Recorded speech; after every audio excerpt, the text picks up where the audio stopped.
I asked the young man, I said, listen, this thing you are complaining about, what if you divorce and this thing changes? What will happen? I can never forget, there is a man who was in Coza. Very lovely man, very kind man, very nice man. He told me, he said, I'm divorcing my wife. I said, why will you do that? Mentioned several things. I said, since I married her, my finance went down. She's a witch. I said, uncle, there's nothing I didn't say. He said, I'm divorcing. And true to it, he divorced. And joined another church in town. Went to that church because the lady attended that church. And true to it, in 2 weeks, he became rich. So one of my mentors went to preach in the church where he was.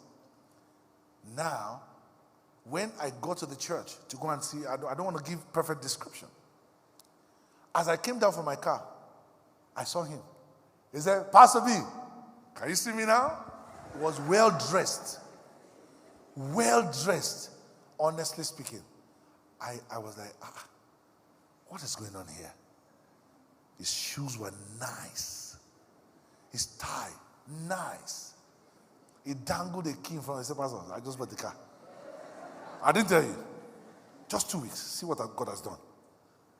Pastor, you're anointed, but anointed past anointing. I won't lie to you. I entered that church thinking, what is going on here? Do you know before the end of the service, he brought that woman to me. I said, I just want to introduce the woman. I said, how are you? I pulled her. I said, what you are doing is not right. Too. He said, Pastor, leave things. See me in 2 weeks. See me. True story. In Coza, Abuja. Just a few years ago.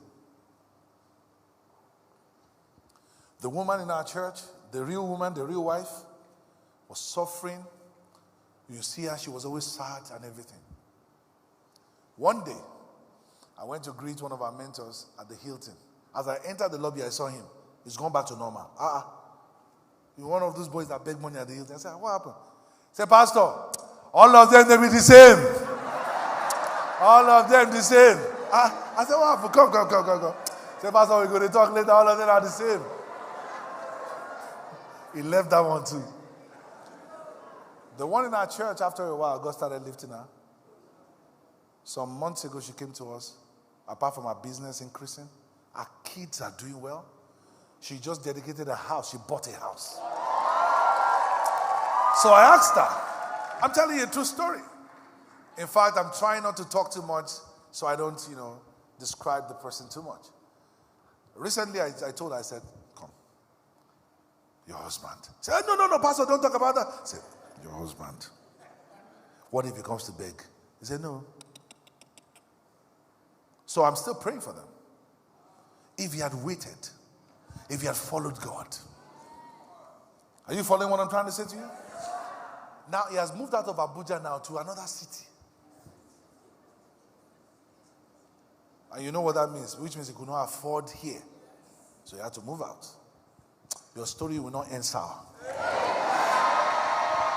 Now, I am not saying his own story has ended though. Because when someone still has breath, their story has not ended. And I still believe that God will still do a miracle in that marriage. But I just told you the story to let you know that someone is doing well now doesn't mean that they're doing well.